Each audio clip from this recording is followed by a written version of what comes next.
What is the you that can be separated from the physical? Is it a fact that you gathered your body over a period of time? It's a fact that this body gathered together over a period of time, and it may be that I emerge as a consequence of that, this feeling of I, as opposed to me doing the gathering. Tell me, you've been having lunch and dinner, or… Have I been having lunch and dinner? Yeah. Yeah, this dynamic accumulation has been eating plenty, yeah. So what you refer to as my body right now is an accumulation of food. It's a heap of food. Not a pleasant way to describe you, but it is. What you call as my mind, largely in people's experience, is an accumulation of impressions over a period of time. So, if you have to gather this much of impressions and this much of body, something more fundamental must be there, isn't it? Houston, Texas is an accumulation of roadways and buildings, but we wouldn't say that Houston was there and then gathered… You are not a piece of geography. You are not a piece of geography, are you? Well, maybe exactly that, a physical being. I'll tell you why from my perspective that seems like a possibility. It's because we're across the street from the world's largest medical center, and every day there are thousands of people there whose geography is changing because of Alzheimer's or stroke or tumor or traumatic brain injury, and who they are changes. It doesn't seem like there's something fundamental that outlasts damage to the tissue. See, you're talking about thought and emotion. The biggest mistake we have made is, we have given too much significance to human thought. Whatever you think is only happening from the limited data that you have gathered, yes or no? Yes. So the data that you and me have gathered, however big we may think it is, in terms of the cosmos, it's minuscule, it's nothing. It's really not of any consequence. So from this minuscule of data that we have gathered, we are generating some thought which could be useful in making our lives, it could be useful in creating a few things, it could be useful fundamentally for our survival and to enhancement of our survival process, all this. But it doesn't give you access to life. Thought and emotion is psychological drama that's happening within you. You can conduct it any way you want. You're talking about somebody had a tumor or Alzheimer's or an accident or something and the drama went wrong. The drama can go wrong even without any of those ailments. You ask people, people's drama goes wrong without any accident or injury or ailment, just like that, drama goes wrong on a daily basis for a lot of people. We usually give that a name though, something like depression or a psychotic break. That's a business. Not one I'm making any money on. I'm saying there's only this much. Either your faculties are taking instructions from you, or they have become compulsive for some reason, all right? Either your body and mind, you can conduct it consciously, or it's become compulsive. That's all that's happening. Whether you call it physical ailment or mental ailment, all that's happened is just this, that your fundamental faculties of existence on this planet is your body and your mind. These two things, you have lost grip over them. So it can become this kind of ailment or that kind of ailment or whatever, but fundamentally you have lost charge. That's all that's happened. If your body and your brain took instructions from you, would you create depression? Would you create illness? Would you create anything? You would create highest level of pleasantness for you, isn't it? We certainly would if there were a separate you that could gain that control. See, we can come to this like this. There is something called… because I see that you keep referring my brain. If you say my brain, that means it's yours. What is yours can't be you, right? It's a colloquialism that we use because I need to refer to this one in here. I need to specify which brain I'm talking about. See, when I say my hand, I know even without my hand I can still exist. Similarly, if certain parts of the brain are gone, our ability to think and feel the way we were doing it earlier may be gone, but still that person is not gone. That's the question. So if I lose a little part of my finger, I'm still me, but if I lose a chunk of brain tissue that same size, I can be someone completely different. No, you're talking about personality. Personality is again an acquired thing.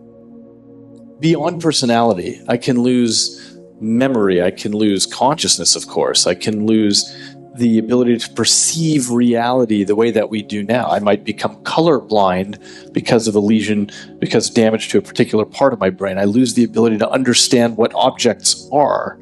Okay, let's come to this. See, suppose somebody became colorblind because of an injury or whatever that happened to them, unfortunately.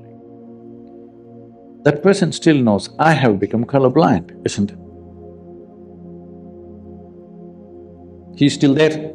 It's true for the person who becomes colorblind, but it's not true for example, a person who is born colorblind. They don't even have a concept that they could be.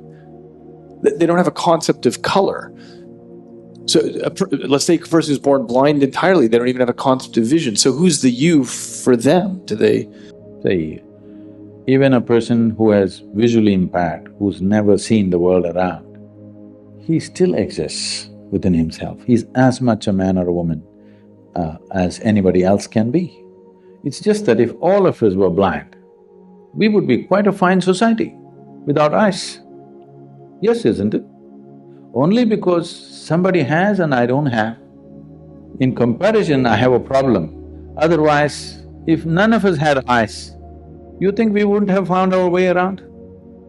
We would have. Maybe not the same way, in a different way. Oh, I totally agree, because in so many dimensions… There are mammals who were flying by, sound. Yeah. Well, there are so many dimensions that we are blind to now. So what we call visible light is just a 1/10 trillionth of the electromagnetic spectrum that's out there. We only detect a little bit. In some branches of physics, it seems there might be between 10 to 13 spatial dimensions, not just these three, and yet we're trapped in these. We are moving away from consciousness to perception. But my point is, we're already blind to most of the world. So I agree with you that, okay, so let's move back to perception. You cannot disagree that you're life, are you? You're a piece of life, I'm a piece of life, everybody is. What kind of personalities we have acquired, what kind of likes and dislikes we have acquired, what kinds of gods and demons we have acquired, what kinds of other things we've acquired is a social process that's happened to us, cultural and social process. If you were born in a different part of the world, it would be entirely different. Depending upon what we are exposed to, these are impressions that we have taken in, phenomenal amount of impressions. Leaving that aside, let's look at one fundamental. Whatever you gather, you can only claim it's mine. You cannot say it's me, isn't it?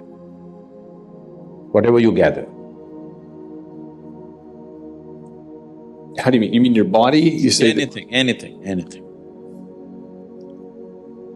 I can say, this is my chair.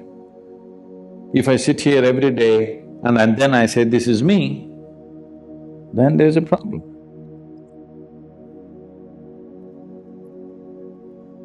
I think there's a possibility that it's exactly what happens, that the stuff that this piece of life can end up controlling becomes me. The reason I think of this as my hand is because it's most of the time is under the control. My hand is okay, no problem.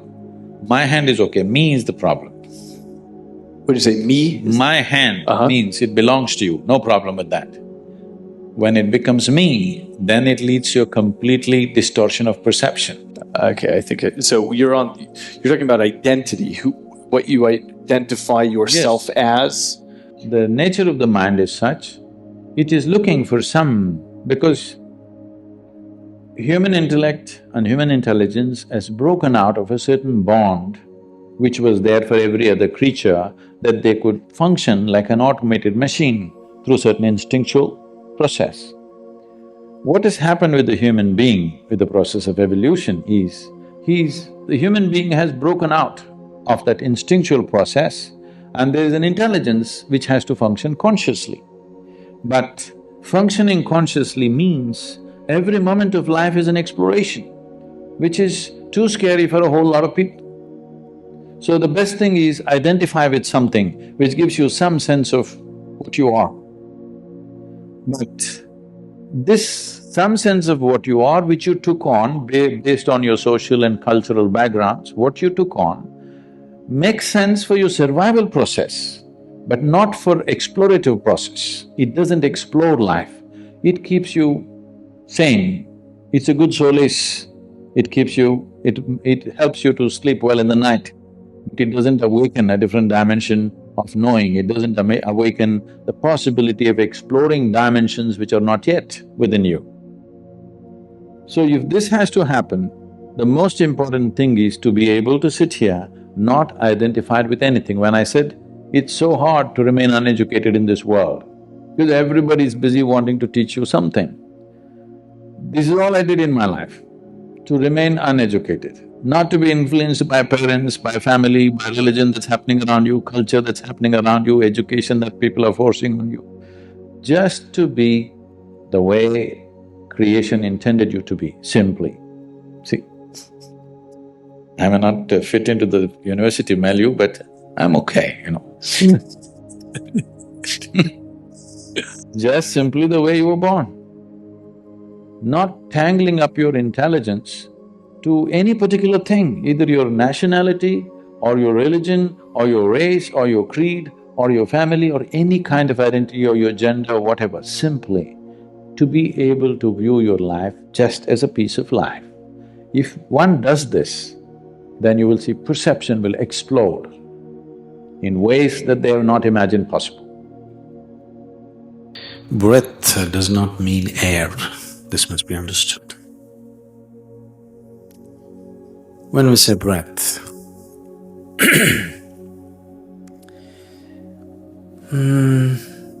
if we talk from the point of your experience, what is right now binding you to your body is your breath. If I take away your breath, your body will fall down, isn't it?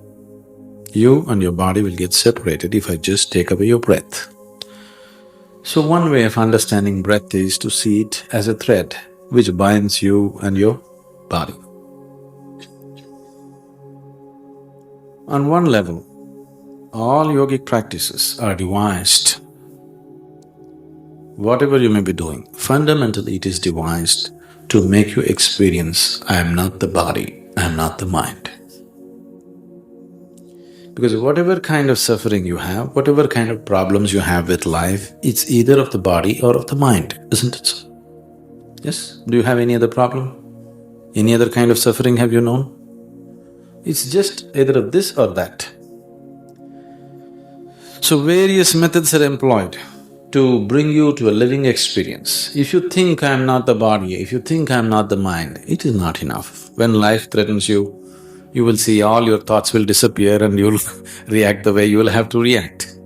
But if it's a living experience for you, if you sit here, you have a clear experience, I'm not this, then the very perspective with which you perceive life is very different. If you're sitting here and you know experientially, like right now you know that you're here, you simply know that I'm not this, not because you're thinking. See, what you know by thought is different, what you simply know is different. Do you know the difference? Yes? What you have accumulated and think about is knowledge, it is not knowing. Knowing is simply you know that you're here. You don't have to think that I'm here, isn't it? Yes? You know that you exist, you don't have to think that I exist. Though somebody said I exist because I'm thinking, it doesn't matter. European philosophy. In your experience, whatever you simply know, that is the reality. Thought is not reality because today your thoughts will say one thing, tomorrow they will say something totally different. If you have an evolving mind, you will see at different stages in your life, Your thought has made you believe this is it. Tomorrow it'll make you like a fool for believing what you believe today. Has it happened to you? Only if you're stuck in your head, all your life you got the same thought.